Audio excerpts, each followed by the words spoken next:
Hello, hi, I'm Dan, and this is James. Hi. We're from War Games Illustrated magazine, which is this magazine here. And in the current issue, that's October 2020, we've got an article by James, who's ostensibly the project manager at War Games Illustrated, but when we bully him, he will do some modelling articles for us, and he's done one this month, and it's using the figures that you get free with the magazine.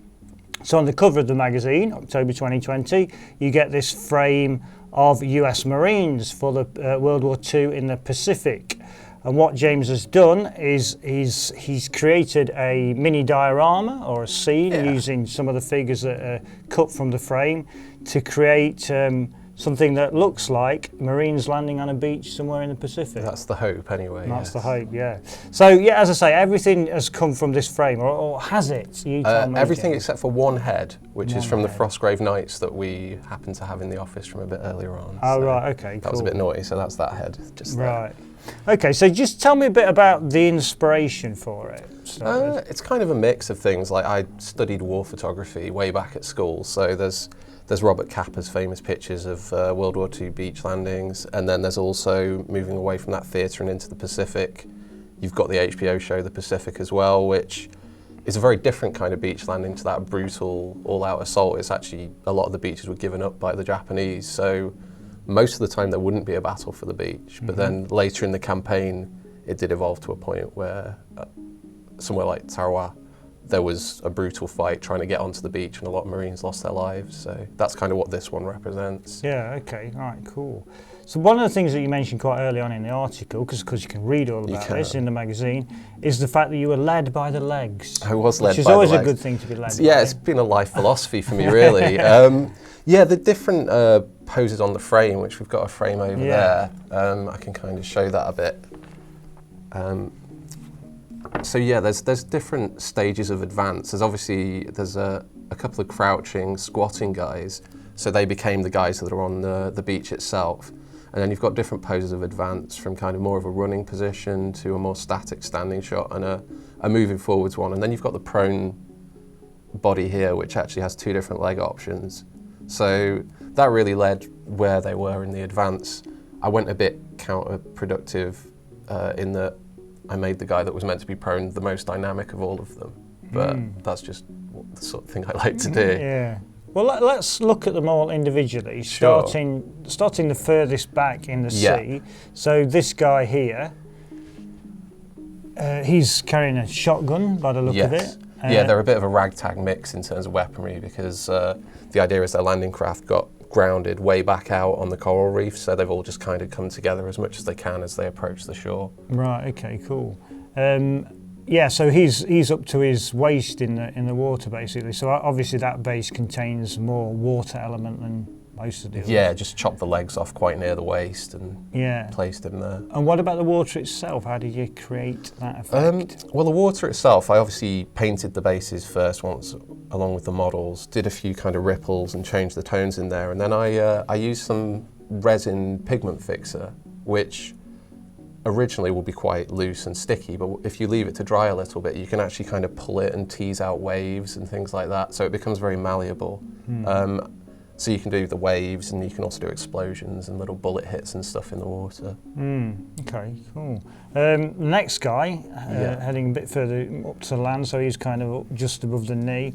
It's a nice effect on there of somebody who's struggling a bit. Yeah, he's had a bit of a problem. That one, and there's also a foot on this base, which was cut off one of these other models. They're a bit more inspired by the brutality of the opening to Saving Private Ryan, where there's limbs coming off and things. But that, basically, I just sliced the front off one of the heads, because you do get spare heads on the frame. Yeah. So yeah, and just placed it in the water along with a weapon. Yeah, cool. Yeah, he's got, and there's a gun shot there, which is sort of making a small plume of water come up as well. Yeah, and that's the kind of thing you can tease up with those resin effects. You can really make it look like there's bullets hitting around. Yeah.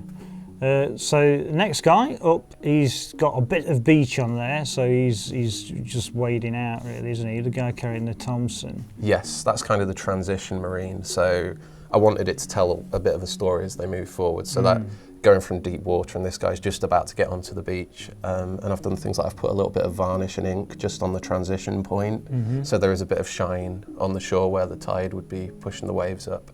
Okay, right, cool.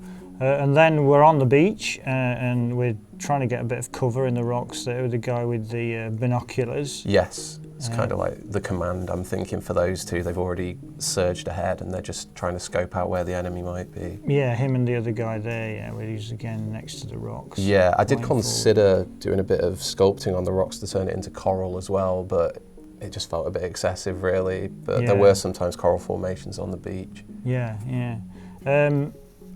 And then this guy, oh dear, he's having a bad day. Yeah, he's had a bit of a time.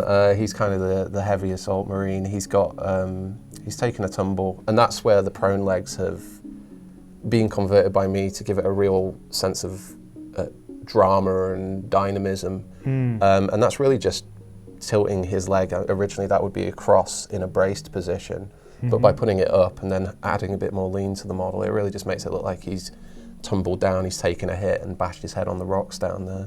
Right, okay. And things like the weapon not being in his hand and the helmet popping off his head as well to add that extra drama to it. Talking about the weapons, in the article we've got a sidebar about the coverings that they sometimes use. Yeah, we decided to bring that into it. That was fun, trying to wrap a rifle in a sandwich bag. It was basically, that was a fiddly job, but it actually looked quite cool. It might be something I have a play with in the future to do on some of these. Yeah. Because we've got that on the cover art as well. Some of the Marines have got wrapped rifles. Yeah, of course.